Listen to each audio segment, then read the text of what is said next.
Effectivement, comme l'a dit Emmanuel Souillard, je m'appelle donc William Irigoyen, je suis journaliste à Arte et je suis très heureux d'animer ce débat parce que ce sont des questions qui me passionnent. Ce n'est pas le premier débat que j'anime sur ces questions-là et je suis surtout très content, très heureux d'avoir à le faire dans un cadre franco-allemand.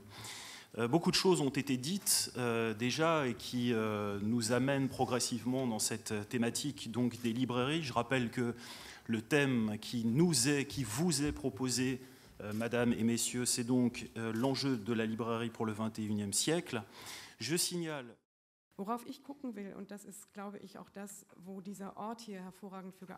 Moi, je pense que le lieu où nous nous trouvons se prête particulièrement à la question suivante. Vous avez dit le libraire doit être un entrepreneur et veut être un entrepreneur. Il aime bien lire, bon d'accord, c'est ce qu'il préfère, mais il ne veut pas vraiment enfermer dans son monde qui n'est constitué que de livres. Un libraire veut être ouvert, veut se familiariser avec cette concurrence. Et je ne dirais pas non plus de la concurrence en ligne. Non, il s'agit d'une perspective qui s'ouvre ou qui ne s'ouvre pas à un libraire aujourd'hui. Donc, ce n'est pas le producteur du livre qui a ouvert cette perspective, c'est le vendeur. Dans le marché, il y a des facteurs qui manquent.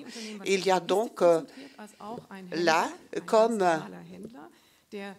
position monopole, quelqu'un qui agit à l'intérieur d'un marché où les conditions préalables étaient autrefois comparables et ne le sont plus. C'est-à-dire, il y a donc des conditions qui sont très différentes en ce qui concerne la taxation, en ce qui concerne la fiscalité. Il y a énormément de possibilités de contourner les contraintes fiscales et ce commerçant monopolistique le connaît très très bien. Et si nous prenons, par exemple, le consommateur, qui joue un rôle très important, le consommateur va procurer le produit qu'il souhaite selon l'utilité maximale qu'il peut en tirer. Où sont les avantages pour lui, pour le consommateur? Et si c'est particulièrement commode pour lui de commander chez ce monopoliste, alors là, il va donc opter pour cette possibilité. Il ne doit pas bouger, il ne doit pas se déplacer, il peut le faire à partir de son ordinateur. Et Madame Filippetti a aussi mentionné le problème, du coût d'envoi, c'est-à-dire pour l'envoi, nous avons des prix qui sont pratiqués en contradiction totale avec ce que nous exigeons dans le cadre de l'amélioration du climat, la protection climatique. Alors, l'envoi des livres à travers le monde cause des dégâts en ce qui concerne la production des CO2 qui n'est pas compatible avec ce que nous exigeons. Alors, il faut bien voir le marché dans toute cette largeur. Le marché n'est plus le marché que nous connaissons. Depuis longtemps, une chaîne économique qui est organisée. Et c'est vrai que de ce point de vue de la chaîne économique, eh bien, tous les maillons de la chaîne sont aujourd'hui interrogés. Je dis bien tous. La figure de l'auteur, qui est une figure qui est créée depuis bien longtemps, pratiquement depuis le Moyen-Âge, et avec ce passage au XVIIIe siècle, avec l'invention des droits d'auteur, la figure de l'auteur est aujourd'hui fortement interrogée. Pour reprendre ce que nous connaissions il y a une certaine époque au ministère de la Culture, presque tout le monde aujourd'hui peut être auteur, finalement. Il suffit de publier des livres sur l'Internet, à travers ces plateformes de self-publishing, d'auto-édition qui se font, pour peut-être avoir la possibilité de devenir un auteur très connu, du médiateur, de celui qui donne l'imprimatur pour qu'un auteur soit reconnu ou qu'un auteur puisse avoir sa chance de parler au public. C'est ce grand avantage que certains ont de pouvoir parler au public alors que d'autres ne le peuvent pas. Donc la figure de l'éditeur est interrogée. L'autre figure qui est interrogée, eh bien, c'est... Nous ne comprenons pas que vous ayez encore le besoin d'avoir des régulations anciennes aussi archaïques, et donc nous sommes contre. Alors nous avons quand même fait les choses, mais en tout cas nous avions un discours qui se tenait d'une certaine manière, et vis-à-vis duquel nous avons essayé d'argumenter, j'y reviendrai, mais qui était un discours qui se tenait. Et puis il y avait une autre position qui était la nôtre, qui était de dire il n'y a pas finalement de changement. Et enfin, c'est ce que je pense fondamentalement. Il n'y a pas de changement de paradigme si fondamental lorsqu'on se fait apparition. Je ne le crois pas.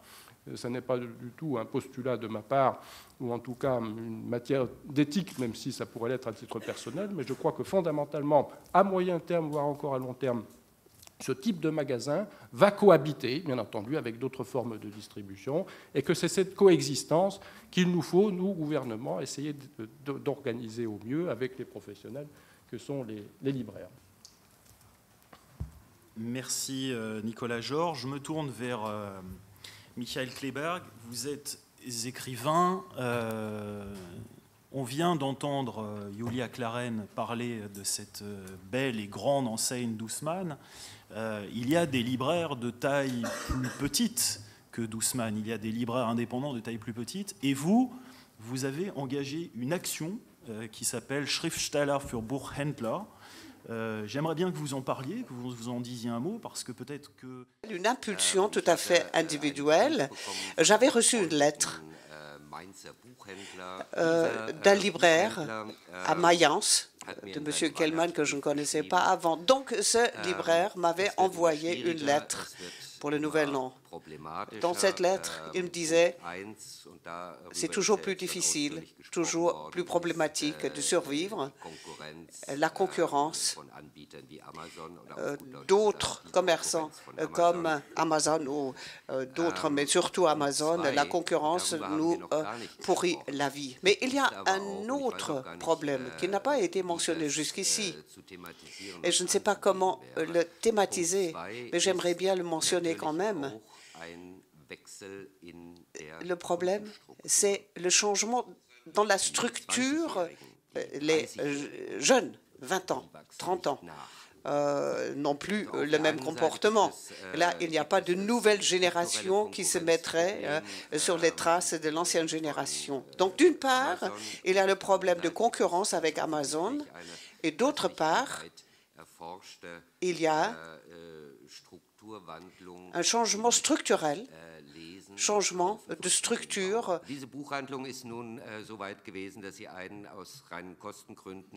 Cette librairie, pour des raisons d'argent, a dû licencier son libraire le plus engagé qu'il puisse être. Et là, je me suis dit, ça ne peut pas continuer comme ça. Il faut faire quelque chose. Pour des raisons tout à fait égoïstes, des raisons d'un écrivain qui est trop intellectuel pour les lecteurs, comme ils disent, ces livres-là n'y sont pas. Les libraires qu'il nous faut, ce sont des libraires engagés en enthousiasmés. Et si ces libraires se trouvent en difficulté, c'est une catastrophe. Et c'était le déclenchement de cette idée. C'est pour cela que je me suis dit, la moindre des choses que nous devons faire, c'est de donner un signal de solidarité. Nous sommes dans le même bateau, les libraires et les auteurs. Alors, si les libraires sont en difficulté, nous devons nous engager. Pour conclure, cette idée que j'ai lancée, je le dis encore une fois, c'est une idée tout à fait privée, individuelle. Je me suis tournée à une vingtaine d'écrivains que je connais personnellement. Ils étaient prêts à me suivre. La Fédération du commerce du livre allemand était prête à nous soutenir. Nous avons commencé à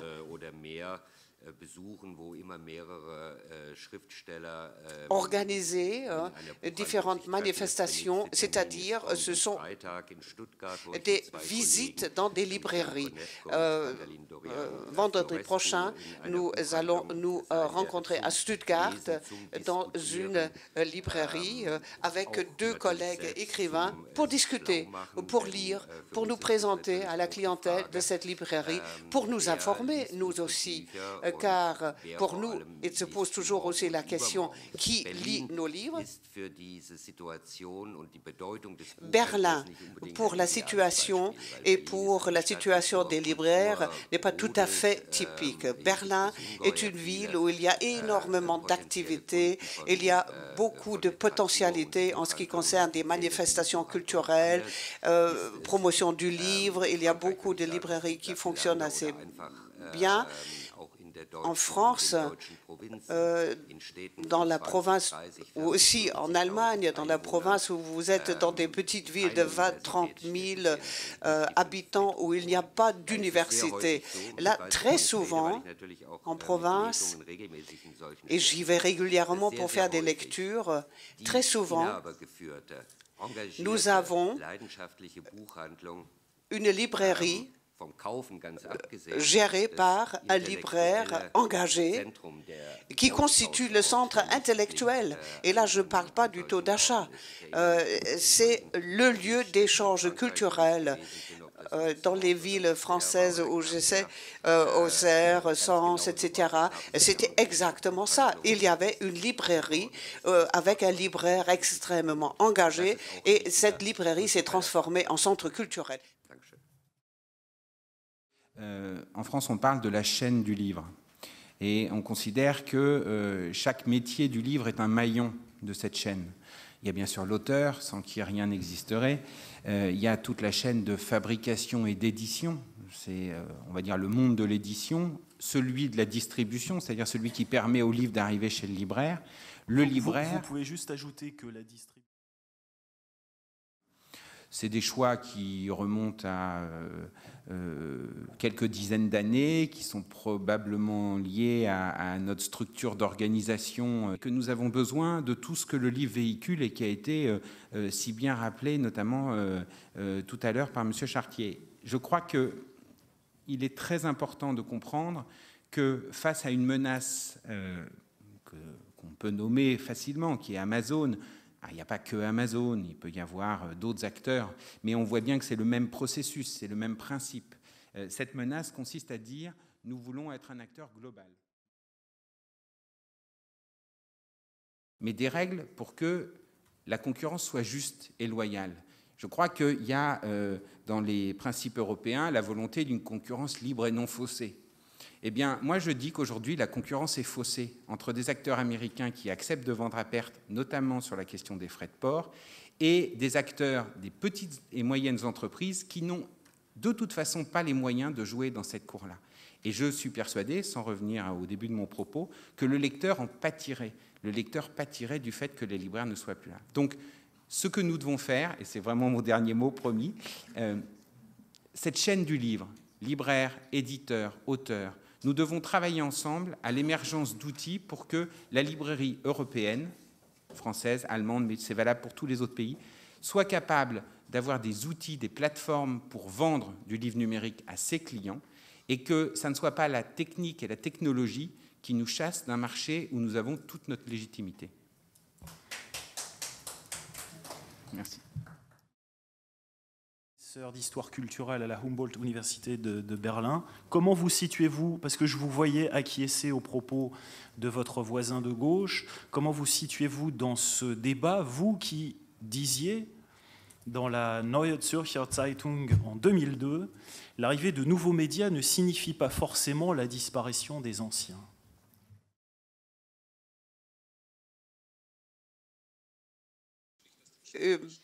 Petite demande. Alors, en ce qui concerne la prononciation de mon nom de famille, c'est l'origine tchèque et pas l'origine espagnole. Donc, on le prononce Macho et pas Macho.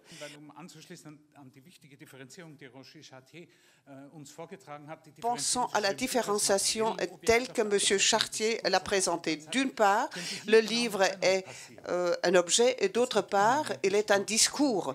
Là, il faut vraiment donc voir la différenciation qui est en train de se faire en faveur du livre en tant que discours, qui n'est plus l'objet matériel.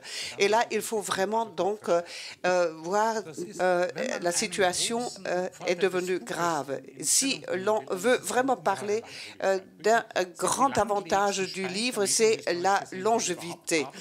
C'est la mémoire la plus longue. Enfin, peut-être on n'est pas compétitif face aux pierres. On avait donc gravé dans les pierres les 10 commandements. Bon, d'accord, mais on n'est plus à cet âge-là. Alors, les livres, c'est vraiment d'une très longue vie. Le livre Vous pouvez acheter chez les antiquaires des livres qui ont un âge de 100 ans, 150 ans, dans un certain domaine. Et au bout de 6 mois, on change de thème. Et je pense que c'est une réponse possible, une des réponses possibles. Les librairies spécialisées et thématiques. Et ensuite, une question qui se pose dans le domaine scientifique. Pourquoi on est en train, sans avoir pitié, d'écraser les livres scientifiques? Comment on peut inciter les gens de participer au discours scientifique? Et ceci doit se passer par les livres. Si nous perdons les livres scientifiques, et si nous perdons de vue le livre scientifique, on va se retrouver dans un tout autre monde où la population ne participe plus à ce discours scientifique.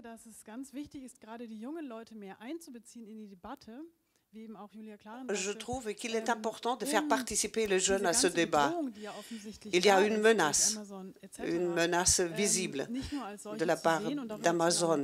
Pas seulement voir cette menace, pas seulement se lamenter, mais comprendre le développement numérique comme une chance. Ce développement existe, a été entamé, et il faut y faire face. Il faut essayer de profiter de ce développement comme une chance. Et je pense qu'il faut vraiment bien comprendre cette chance et montrer toutes les possibilités qui sont offertes par cette chance. Surtout pour les jeunes, je ne voulais pas les sous-estimer. Les chances, c'est de développer un nouveau discours, c'est-à-dire commenter, c'est-à-dire écrire et faire des commentaires. Autrefois, on faisait des notes à l'intérieur des livres. Aujourd'hui, vous avez des blogs pour faire des commentaires, etc. Il y a de nouvelles formes pour prendre position. Et maintenant, ce serait donc la question qui se pose, comment on peut donc intégrer tout ceci et rendre utile dans le sens de la science, par exemple. Il y aura aussi d'autres questionnements sur d'autres maillons de la chaîne, donc d'autres thématiques qui seront abordées cet après-midi. Je pense en particulier à la deuxième table ronde à venir à 11h45, 13h. Écrire, publier et lire à l'ère du numérique. Quel nouveau rapport entre auteurs, éditeurs et lecteurs? Et je voudrais juste ajouter aussi quelque chose. Vous avez parlé des médiateurs. Je pense que dans cette chaîne du livre, serait-il intéressant d'inclure les journalistes, leur rapport au livre, la prescription littéraire et comment la place du livre aussi se réduit dans de nombreux médias. Je parle encore une fois de la France et beaucoup plus de l'Allemagne. Merci beaucoup et bonne journée à tous.